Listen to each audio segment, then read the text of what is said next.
Hello everyone, welcome to another video of BST. Today we will know about staffing as a part of human resource management.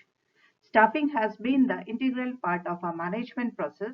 Human resource management involves the planning, acquisition and development of human resource necessary for organizational success.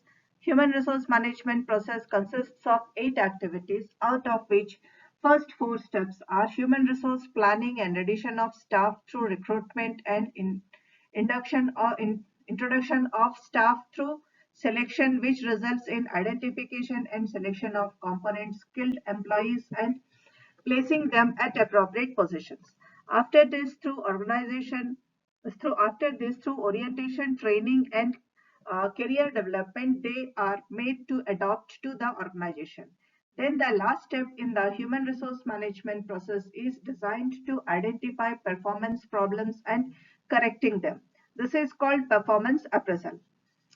Staffing means it's a human resource management का एक part है जिसमें human resource management is nothing but किसी भी organisation में लोगों को select करना, उनको रिक्रूट करना, उनको ट्रेन करना, ये सारे काम जो किए जाते हैं these are all comes under human resource management and इसी का एक हिस्सा है स्टाफिंग. स्टाफिंग 4 तरह के स्टाफिंग के इस ह्यूमन रिसोर्स मैनेजमेंट में 8 तरह की प्रक्रियाएं होती है जिसके बाद में जाकर के ये पूरा कंप्लीट होता है. बट इसमें से पहले 4 है. सबसे पहले क्या करना है, रिक्रूट करना है, देन उसके बाद में उनको सेलेक्ट करना है. पहले आइडेंटिफाई करेंगे, सेलेक्ट करेंगे, फिर रिजल्ट्स, फिर उनके बाद में उनके स्किल्स को पहचाना जाएगा, उनको अप्रोप्रिएट पोजीशंस पे प्लेस किया जाएगा. These are all the first steps of recruitment. Staffing का ये पहला स्टेप है.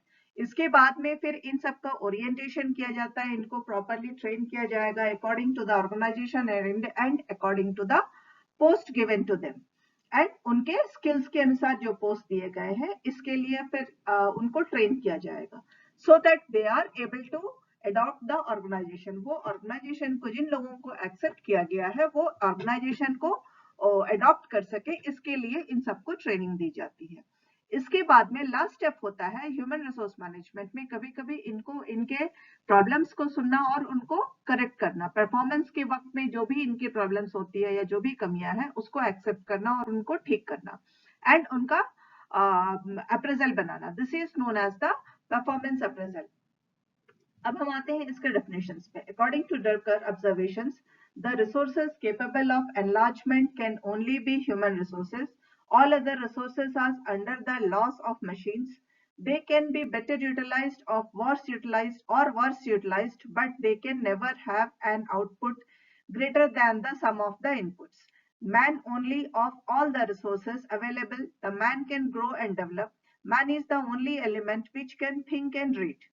Staffing is one of the functions of the management, just like planning, directing, and controlling. Hence, it is regarded as line activity, and at the same time, motivation, counseling, grievances are also happening. Therefore, it can be said that staffing is both a line and a staff activity.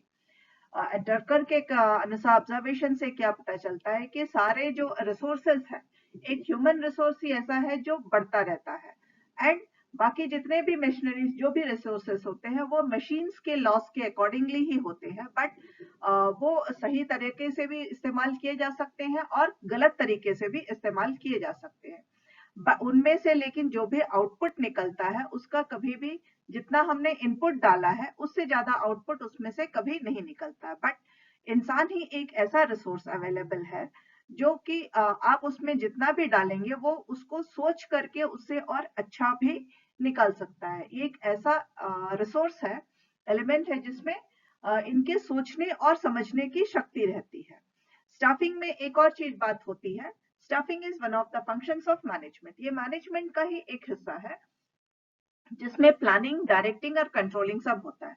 Plan किया जाता है, फिर उसको direct किया जाता है, फिर control भी किया जाता है एंड कभी कभी मोटिवेशन से ये बहुत अच्छे तरह से भी काम होते हैं एंड कभी कभी ग्रीवेंसेस होने की वजह से यहाँ गलत काम भी हो सकते हैं.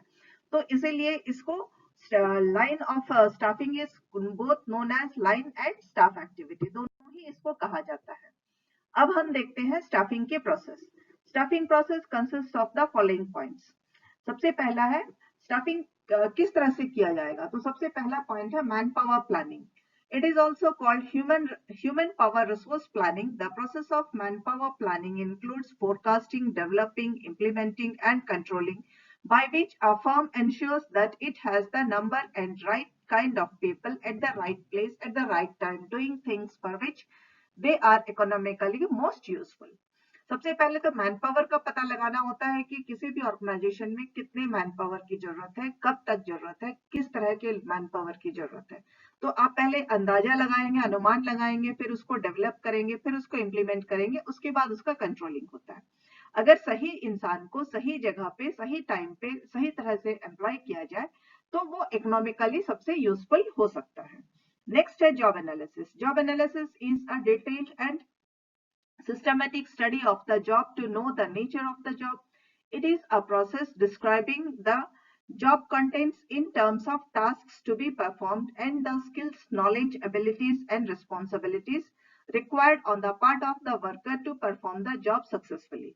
Job analysis consists of two parts: requirement of job and job specifications.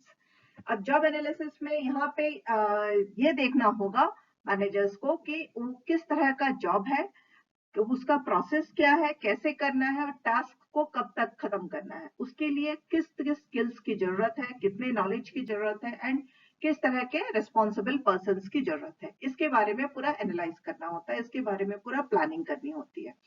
And workers जो है वो जॉब को जब करेंगे तो सक्सेसफुली कर पाएंगे कि नहीं। तो यहाँ हमें दो बातें समझ में आती है, एक है रिक्वायरमेंट ऑफ जॉब मतलब काम की जरूरत, एंड दूसरा है किस तरह का जॉब, एकदम पर्टिकुलर जॉब स्पेसिफिकेशन होना बहुत ही जरूरी होता है। नेक्स्ट है रिक्रूटमेंट। इन दोनों के बाद में पहले हमने प्लान कर लिया किस तरह के ह्यूमंस की जरूरत है, उसके बाद में ऑर्गेनाइजेशन को किस तरह के काम है, उसके लिए किस तरह के लोग चाहिए, इसकी भी प्लानिंग हो गई। Then comes recruitment. Recruitment is concerned with searching and inducing people to apply for jobs in the organization. It involves 5 elements: recruitment policy, organization forecast of manpower requirements, development of manpower sources, techniques to utilize the resources, and method of assigning recruitment program. Recruitment पे क्या है कि पहले तो लोगों को खबर पहचान, लोगों को इस बात के लिए मनाना होता है या समझाना होता है कि इस ऑर्गेनाइजेशन में जॉब्स है, वहां आप अप्लाई कीजिए। इसके बाद में जब एप्लीकेशंस आते हैं, इसके बाद ही जाकर के रिक्रूटमेंट पॉलिसीज का काम शुरू होता है।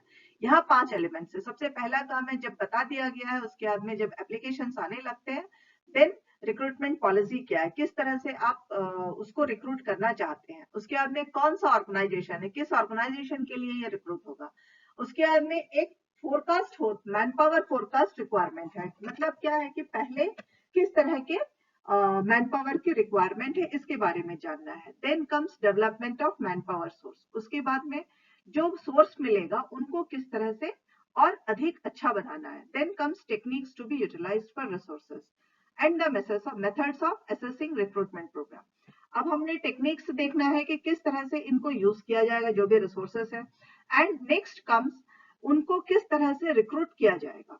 रिक्रूट करने के भी अलग अलग तरीके होते हैं, कहीं तो सिर्फ उनके एप्लीकेशंस को देख करके रिक्रूट किया जाता है, कहीं उनके पहले रिटन टेस्ट होते हैं, फिर सिलेक्शन होता है, फिर उसमें इंटरव्यूज होते हैं, उसके बाद सिलेक्ट किया जाता है। इस तरह से रिक्रूटमेंट के अलग अलग पैटर्न्स होते हैं। तो यहाँ ये डिसाइड करना है कि किस तरह का रिक्रूटमेंट प्रोग्राम हमारा होना चाहिए। Next come selection.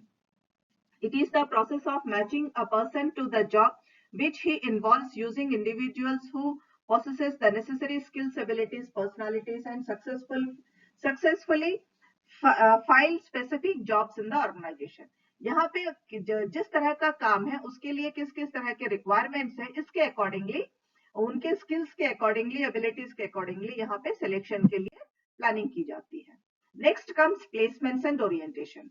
Big organizations generally provide orientation programs. It is a process where the person who has been selected for the job, when joins, is introduced to the boss and the fellow workers. He is given information about the company, its mission, policies, services, conditions, departments, etc.